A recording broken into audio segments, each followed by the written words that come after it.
I recently did an interview with Sauce Walker, and I asked him, who is the greatest Texas rapper ever? He said Zero. You agree with that? No. Ain't nobody Scarface, DOC. Let's get it funky, let's get it funky. This is the formula. You ain't finna bring no sad, depressed ass, lonely, I ain't got no friends, pull me ass, mad music. Shit was depressing. That's a syrup sippers for a depressed. A nigga don't serve depressed. A nigga don't serve depressed. Why? He ain't vibrant. A nigga don't serve. A serve. I heard him say, players sip serve. No, they don't. Dope fiends. That's heroin. Never have a player took to the dope fiend thing. Shit. The shit here got itching. Got a nigga look like a dope fiend. Nah, Sauce was breaking, he was trying to tell the difference between lean and alcohol. He said on alcohol, you'll beat your wife. No, you won't. You'll drunk driving. He said on lean, you more chill. No, you don't. You know what you do on lean? You drive into the wall, just like the with the 4-ball. You know how many niggas have more wrecks on their drink? Cause it make you nod. Boom. And then when you wake up the next morning, leave me alone. See, that what they ain't tell you, the side effects. You ain't gonna beat her while you on it cause you sleep. But if she keep fucking with you saying wake up, sit y'all goddamn head down, because it makes you agitated and angry. Everybody know the drink got the attitude. Everybody know the drink have all the women who with a drink hate for they niggas get on this drink. They got an attitude. Moods. And then when they can't get it, they got the shit and they got a worse attitude. So the heroin sipper drinker is worse than the alcohol. Cause at least the alcohol feel bad the next morning. The drink nigga don't. You know why? His body going through withdrawals. Stomach hurt. Bowels locking up like a real dope fiend, heroin addict. He itching. He got the wet noodle dick. Cause if he can get up, yeah, it'll stay hard and it's numb. But the problem is, you've lowered your testosterone by the drug chemical and it has you doxile. Most niggas on drink, wake up and can't remember how much money they had in their pocket because it makes you come home now. Now I heard what he's saying, but if it was so much of a player, why did he try to quit a few years ago? Why do niggas get on it and then try to get off of it if it's so much of a player? I ain't never tried to quit weed because I think it's for players. I ain't never tried to quit it. So if players sip lean, then why do all the players gotta go to dialysis? Got them big knots on their arm? That lean worse than anything, my nigga. It's liquid heroin. Same addiction, same withdrawals, same symptoms. Nod.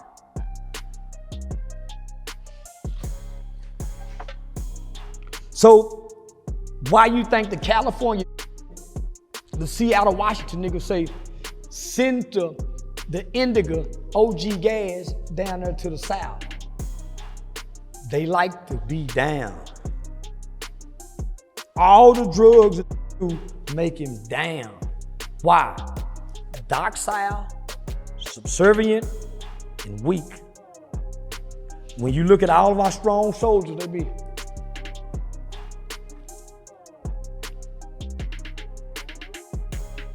The cocaine, at least he up, alert. The Percocet, and it makes you black out. What you mean you don't drunk and drive? Yeah, you do, you niggas black out. You can't remember. You go home and do things you can't remember because this is what the drink do. And when you can't get it, you got at least a week or two of some anger issues that you're gonna display amongst your family, and especially your woman. So I don't know what he was saying. I'd rather drink alcohol, and I don't even like alcohol. Cause if nothing else, I know I can get up in the morning. Maybe with a hangover. That syrup is a bad motherfucker. Sauce thing was he knows how to drink enough water. He knows how to stay in shape with it. He It's lying. more of a. He lying, nigga. Nobody knows how to drink enough water when you sipping syrup. The drug don't allow you to. You gone. You pouring up in a soda, right? You can't drink enough water to dilute that thick syrup to get through the kidney. And enough water you can drink to do that. That's why all niggas who sip syrup be constipated. They put it in the songs and everything. Be stomping his leg, can't shit. Nigga, heard Aiden say one time, you might gotta pull out. I gotta go to the doctor. And they got to pull out. So you want me to believe you sip syrup, stay up all night, we see you stream 4 to 6 hours and we don't see you drink 5 bottles of water. We watch you stream every day and we don't see a regular hydration of you drinking. We don't see you sweat regularly. Yeah, we see you go box here and there, but you don't be sweating. So where do your body cleanse at? Okay, so we don't see you drink enough water. When do you get your green vegetables in? Because you have to realize you're drinking a lot of soda and a lot of syrup. So you need to double. So if you need to be drinking 8 glasses, you need to be 16. That's just for the sodas every day, all day. You might need another 8 glasses just for the syrup by itself. And you running all these businesses. You would have to keep a gallon of water like the workout niggas to do that. And you have to drink 2. Because this shit is not like not drinking water. It's killing your organs. This shit running your kidneys down in your liver. And it's f***ing your heart. That's why Pimp C, come on. This is not no punk dope. For them to make it, try to, no. This is like shooting heroin. The rappers just make it seem cool. You done seen the syrup head. They'll have a cup in their hand like this. Nod. And their partners will come get the cup. and put it back in their hand. And shake it and make him up. And he'll wake up and hit the cup. Shit, what's up, nigga? Shit. I watched these do this. So then when they get hooked on it, that's when the anger temperament starts to display. Because now they ain't nodding, they agitated. Now they got to have a routine that you have to be a part of their routine until they come back to being normal. Why you think at some point they pouring it out in the ground? I seen them when you pouring it out trying to kick it. What happened back then to now for you to say make it player? Because any player start spending $200 and $400 for an ounce of anything just to get high, and it don't make you money. It's $400 a line. It's what? $200 a line. And it don't get you like it used to get you. You've been doing it for too long. So now you just like the taste. So that's why I say, hey, give me that slow-mo drink. But nigga, if you used to sip syrup and you sip the slow-mo drink, it's gonna have you preoccupying your mind to relapse because it tastes just like the drink. Or if you own the drink and you trying to get off the drink, you can go get that slow-mo and wean yourself off this heroin liquid. But now the government's saying we taking all this shit down because we want y'all on them opioids. We got a debt to pay to China. We need y'all on them fentanyl.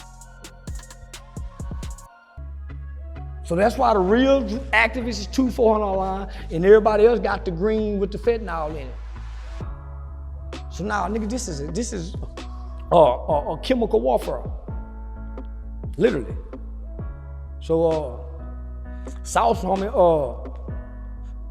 I just heard it's back into his drug addiction, in the wrong right. Making them homie nigga, man, them niggas, I used to see that shit have nigga stomach hurt, nigga itching stuff. You can't fuck your woman, give her the attention she need, or you just with something in your mind, just boom. Yeah, homie, you ain't nothing player about a drink. It's player when you pouring it. Well, he's selling a drink that's like lean, but it's not lean. It's like a soda it's a safer lean, I should say. Less sugar, less addicting, but it still gives you that taste. That's the slow-mo drink. But well, let me just say this. Right. Yeah. So I think they $50. They $50 a bottle. So it's soda water, $50. It's what they call the placebo effect. So you give one person a sugar cube, you give another motherfucker a medicine pill, but don't nobody know what they taking because they all look like sugar cubes. The people who took the sugar cube started thinking they was getting the medicine. It's a placebo effect. It's just like when you go get the Delta 9 and he on probation and want to stay below the probation. Nigga, it's more of a mental effect. So it's two things that's gonna do. You can trick yourself off, you're gonna trick yourself back on because it tastes like it and it's a replica. I started buying the shit out them soda when I tasted that shit. One time I spent $150 on them motherfuckers and they were $27 a piece in Fort Lauderdale. Just cause it threw my mind back in that act taste. So then I went and got me a pint of green after that I had that car rigging. I was pouring the green up. I'm saying, nigga, this how niggas relapse into that shit. Chasing what you like about the drug. That's what crack fiends do. That's what they smack their mouth. It's a remembrance. It's called preoccupation. You're preoccupying. This is the behavior of dope fiend, not players. Players don't let you know what's in their cup. They just got a cup. Now if you see them go to their motherfucking trunk and pour up the bottle, but man, shaking their motherfucker, yeah, nah, homie. And then it leaves you less than as a man because you gonna be slipping. You gonna be slipping in that drink. You go be going in your pockets, looking at the phone, your ass slipping. I don't care how sharp you try to make it. Everybody knows. That's why if you listen to every rappers talk about it, they talk about how much better they are off it compared to when they own it. I can go down the list. Lil Baby, 42, all of them, Future. So now we know it's a hindrance. Still like doing it though. What have your shows been looking like? Shit, nigga, we 16 consecutive sold out. I got more of a older black audience now. Where first I used to have a gangbang that's coming in with their own folded. So I got more of a working class audience now, half and half, 50-50.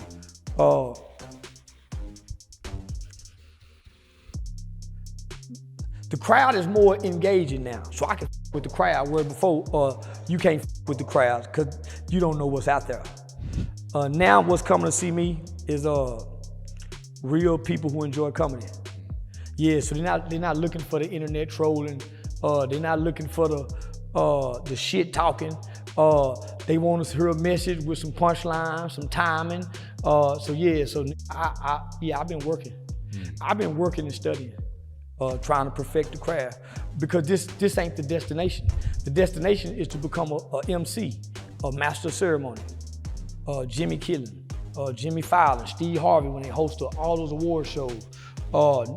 Nick Cannon. Nick Cannon, one of the greatest masters of ceremonies that our generation have seen.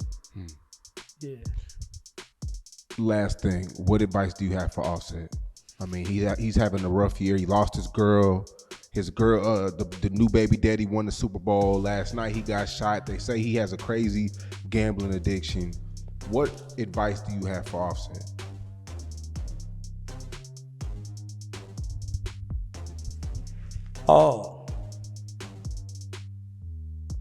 Nigga, go get you a project, bitch. You go get you one of them bitches down off in the project to save you some money. Yeah, go back and fucking po. Yeah, cause nigga, whatever keeping him in that motherfucking that motherfucking casino gambling, that nigga gambling like a motherfucker. But he gotta be winning too. Cause he ain't making no music. He gotta be winning. My advice to Offset is nigga keep doing what you doing. This too shall pass. Yeah, nigga, it's just a season in the wilderness, nigga. You know, anytime a nigga lose his family, and he had a good bitch. That nigga had a good wife. He just wasn't right to play husband. Yeah, he reckless dick. Yeah, and he hot dick. and he can't lead. So a broad like Cardi B gotta have a nigga like Stephon Diggs that kick hoes ass and whoop shit. Lead. He got to. When you get mad, bitch, shut up. Break the TV. Bitch, buy another one. Offset was running away and running out, not dealing with her. Now, and she'll listen.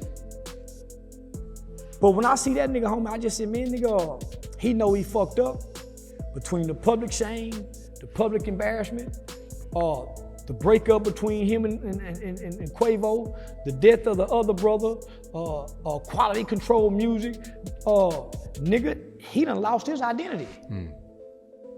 Cause if nothing else, man, nigga can go back home and hide up under baby and goddamn me get him one of them, nigga, and go play and cap and draw what you look like. Nigga, now he can't draw what he, so now he in that motherfucker casino. If I'm him, I go back to fucking with Selena. I go give me a hoe with a good job, one of them doctor hoes that'd be happy to fuck with a rap nigga. But nah, one of them hoes fresh out of college with them degrees and play on her little bit of money for the stability. But nigga, he fumbled the bag when he lost Cardi. Cause nigga, long folk, they even got to where they were. We saw her buying this, man, shit, she treating that nigga like a king. And still letting him do what he want to do. Whoa, before we get out of here, everybody's shitting on the city of Memphis. LeBron came out, talked about how he don't like the city of Memphis. All the NBA players, they feel like when they go to Memphis, it's a little dangerous. The hotels aren't updated. A lot of people are questioning LeBron's love for black people and black, because he comes from Akron. He comes from that type of environment. What do you, and you starting off early in your career, you went to Memphis a lot. What do you have to say for a lot of people, going at Memphis? A lot is happening in Memphis right now. Memphis don't have no place for a multi-million-dollar NBA, NFL black person to go. So you're agreeing with the NBA players? Yeah. It's not safe. I fuck with Memphis. I hang with Memphis. But nigga, if you got some money, you can't go party in Memphis and you around Memphis niggas. If you are in, nigga, Jay Morant and them better not go nowhere and try to party. Nigga, Memphis ain't a party place. If you ain't in a hole in the wall. Nigga, Memphis is for juke jointing. Nigga, it ain't for no motherfucking me multi-millionaire nigga with some money that wanna get back home and go safe. Memphis is a very dangerous place. The people in Memphis don't give a damn about you being no NBA player, nigga. The infrastructure, the highways are small.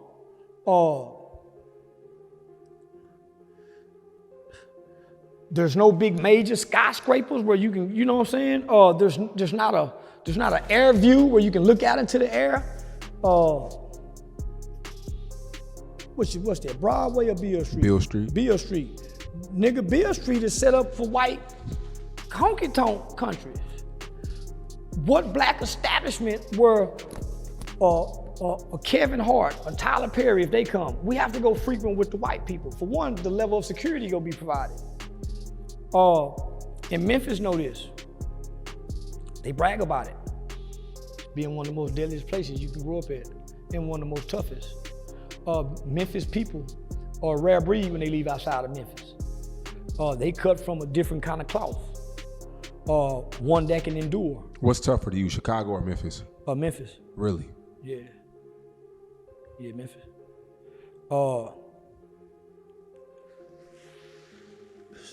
Chicago just killing.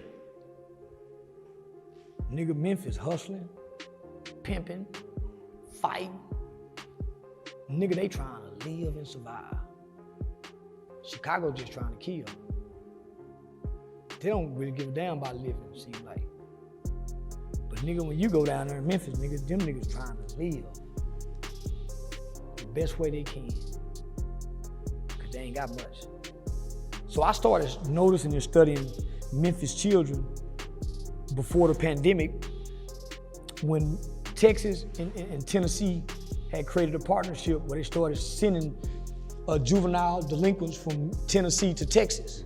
And them young niggas from Memphis and Tennessee, nigga, they would come down here to Texas, they were running shit. And this one kid in particular, I called him Little Memphis. Nigga, so I saw them, these is a different breed of kids.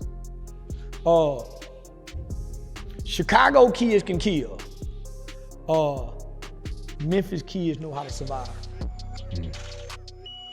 I heard Chicago say they know how to survive. But when I look at Lil King, all them young niggas they don't just know how to kill, they will. But nigga, them niggas will shoot dice, sell water. Yeah.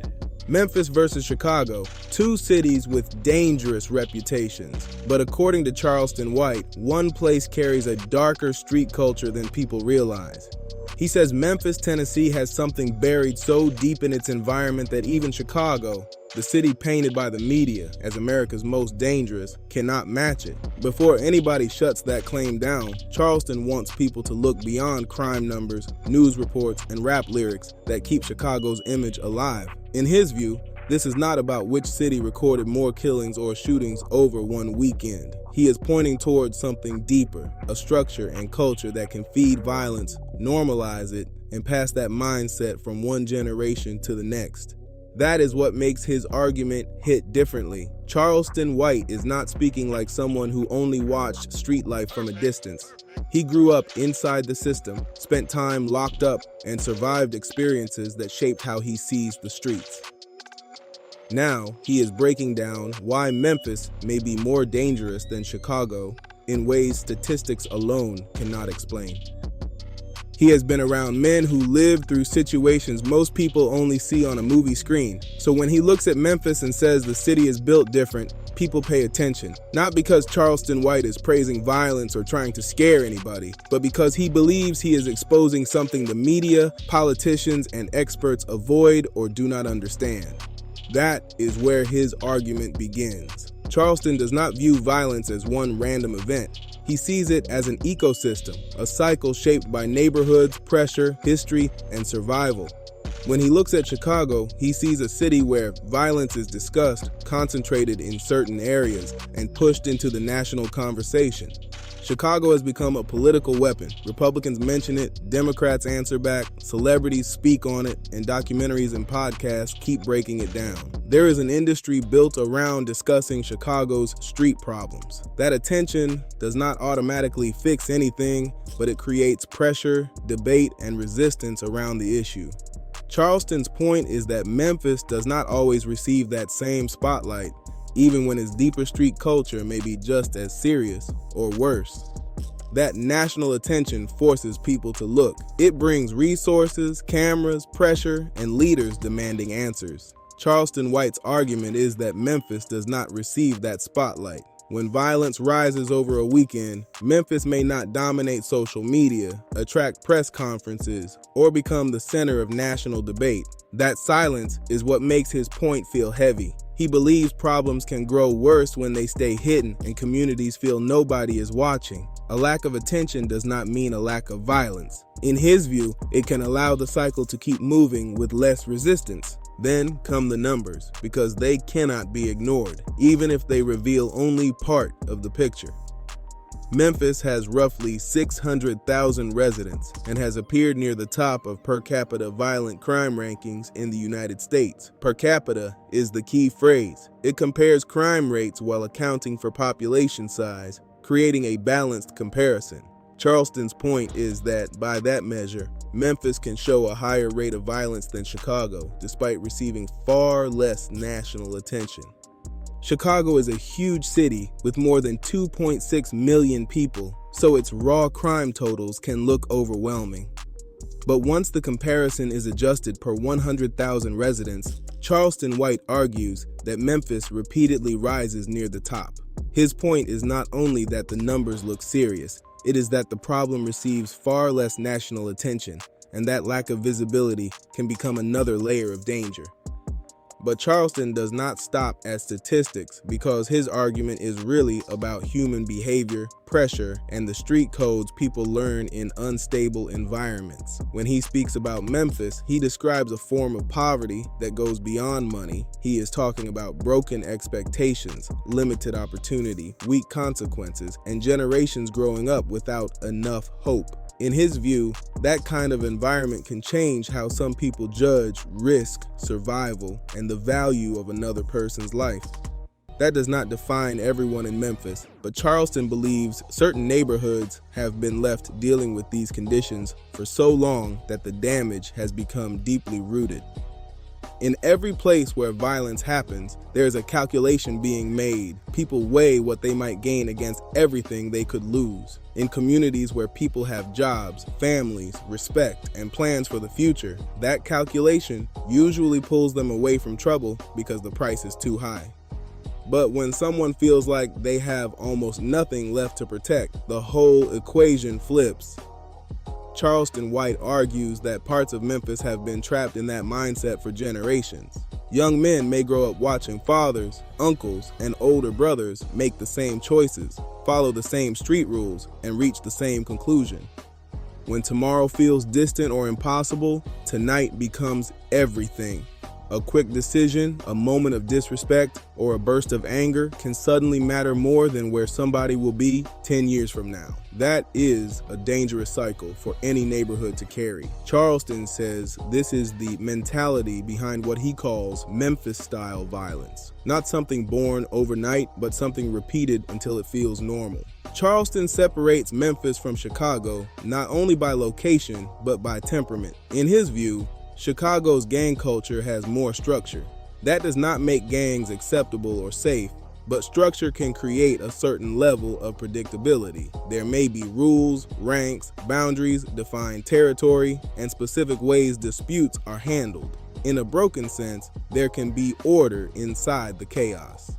That order does not make Chicago less dangerous, but Charleston believes it makes the street logic easier to read. Memphis, by comparison, is described in his argument as more unpredictable, personal, and quick to explode. Conflicts do not always follow organized gang lines. Sometimes they begin over disrespect, relationships, social media posts, or something as small as somebody stepping on another person's shoes. Without older figures, clear boundaries, or anyone trusted to calm things down, a minor issue can turn serious fast. Charleston's point is that when personal pride becomes the main rule, nobody knows which disagreement will fade away and which one will suddenly become dangerous overnight.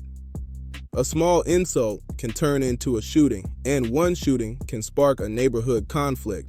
Because these communities are connected through schools, families, and friendships, the tension rarely stays between two people. It spreads fast, pulling more names into something that started over almost nothing. That leads into something Charleston White discusses: the power of social media in Memphis street culture.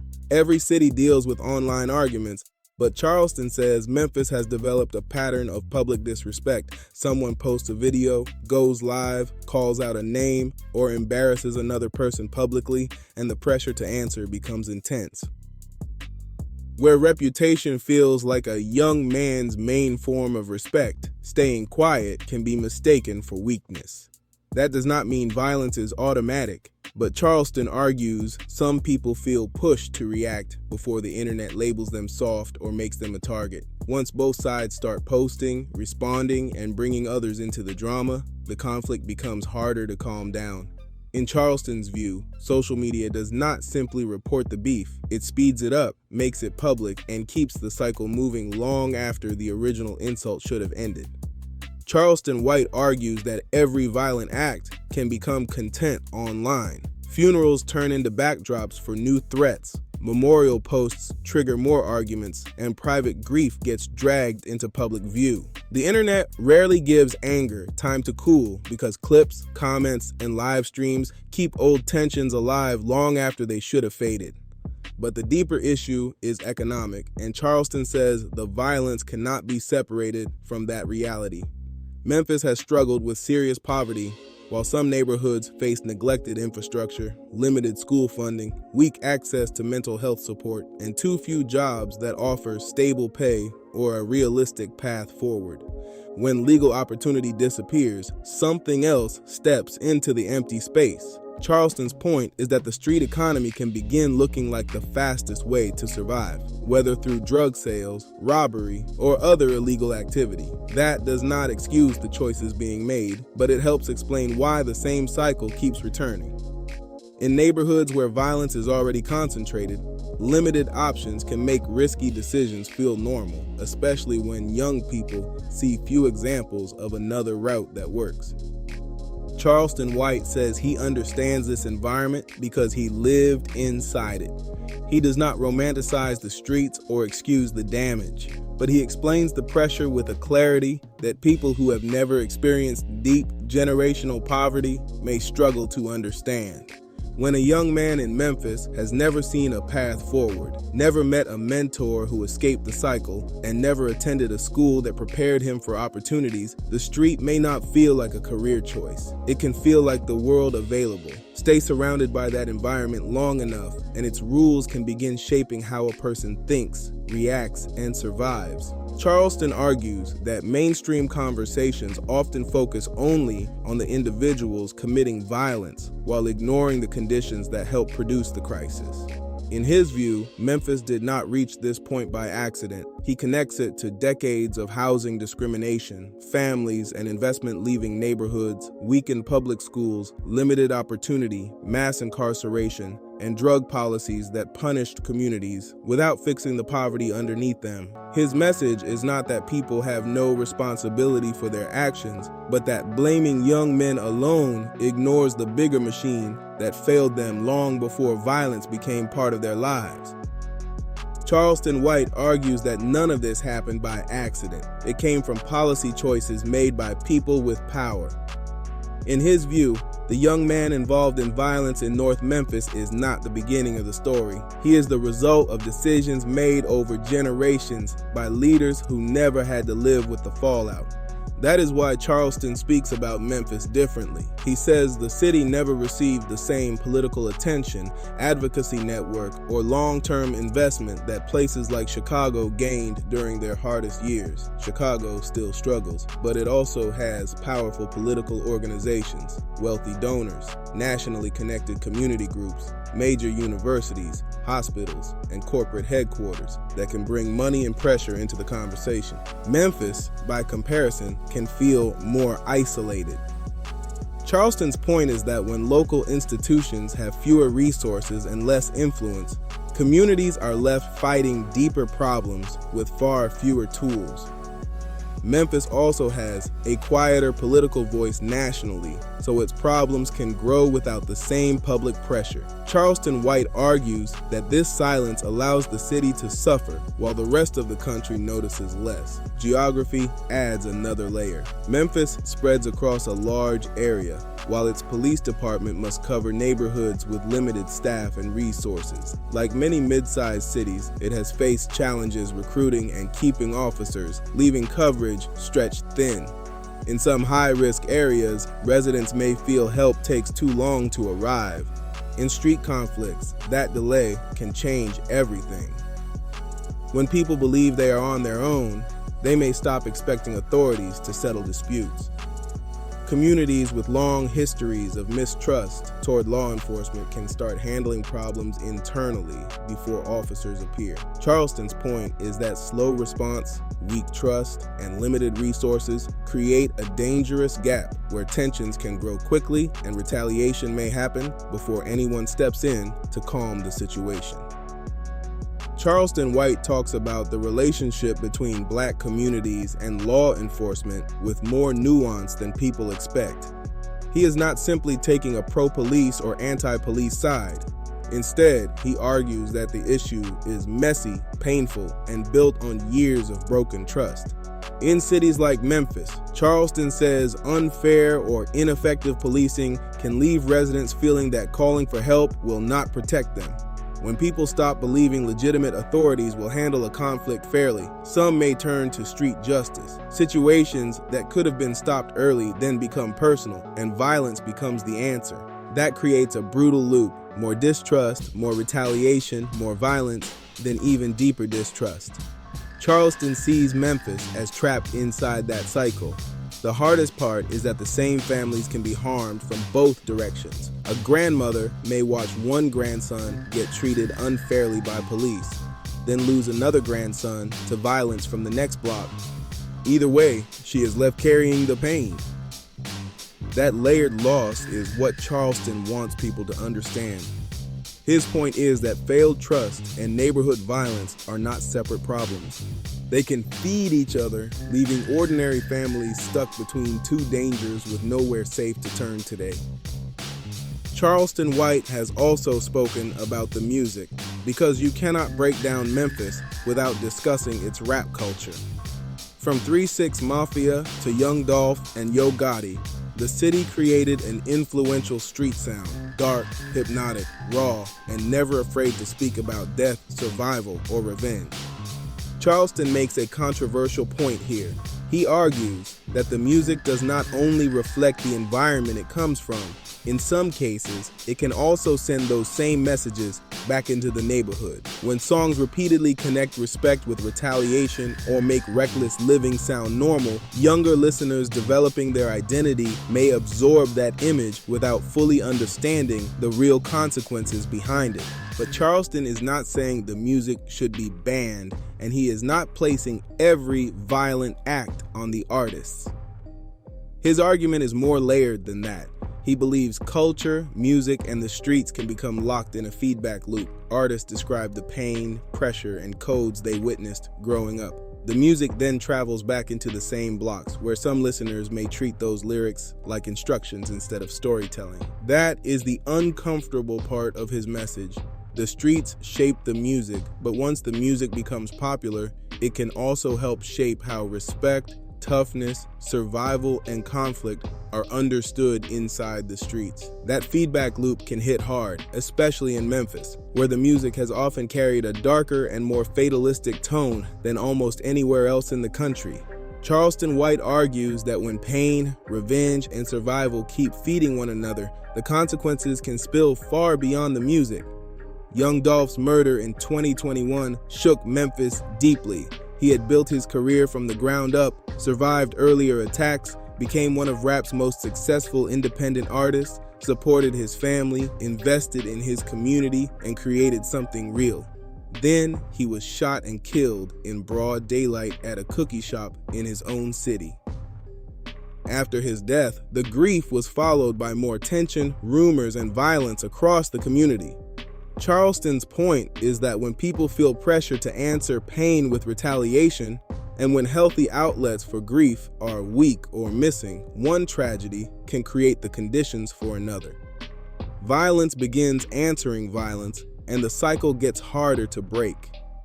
For Charleston, that moment supported everything he had been warning about. He believes Memphis is facing more than a crime problem. It is also dealing with a deeper crisis involving purpose, hope, respect, and the value placed on human life. His argument is that lasting change will not come from police, prisons, or speeches alone. It requires real investment in people, stronger opportunities, better mental health support, improved education, and communities given the tools to heal for generations to come now.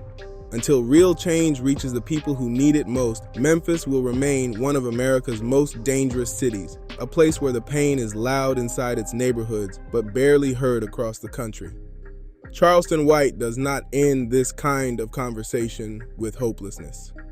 He ends it with a challenge. He calls on people from these communities to take ownership without letting the system off the hook. The system deserves criticism, but Charleston says waiting for the same institutions that helped create the problem to suddenly fix everything may leave people stuck. He also speaks directly to those who escaped the cycle and now have money, platforms, knowledge, or influence. In his view, they have a responsibility to return and tell the truth, not a polished version that makes the streets look exciting or makes dying young seem honorable. He wants people to show the price, the funerals, grieving mothers, children growing up without fathers, and men spending decades behind bars, separated from any normal future. Charleston's message is that honesty must replace glamour, because young people deserve to see the consequences before the streets collect another life. That is what Charleston White says he sees when he looks at Memphis, Not a city outsiders should fear, but a city people need to understand from within. Behind the headlines are brilliant, resilient, creative, human people trying to survive conditions that have limited opportunity and made escape feel nearly impossible for generations. In Charleston's view, Memphis is carrying a level of pain that receives far less national attention than Chicago or other cities that dominate headlines and hashtags. Politics, race, class, and public indifference may help explain why the country often looks away. Charleston is choosing to look directly at it, and he is challenging everybody else to do the same. His message is not to pity Memphis or treat its residents like a threat. It is to understand what created the crisis, because nobody can fix a problem they refuse to face. Memphis has gone unseen for too long, and Charleston believes that uncomfortable truth deserves a conversation today. Now, I want to hear from you. Do you agree with Charleston White that Memphis is more dangerous than Chicago, or do you think his argument leaves out parts of the story? Drop your opinion in the comments and keep it respectful, because this debate is bigger than one viral clip. Smash the like button if this breakdown gave you a different perspective, and share the video with somebody who follows hip-hop and street culture. If you are new to Dripzine, subscribe and turn on notifications. We do not stop at the surface. We break down the stories, question the narratives, and keep the real conversation moving. Salute.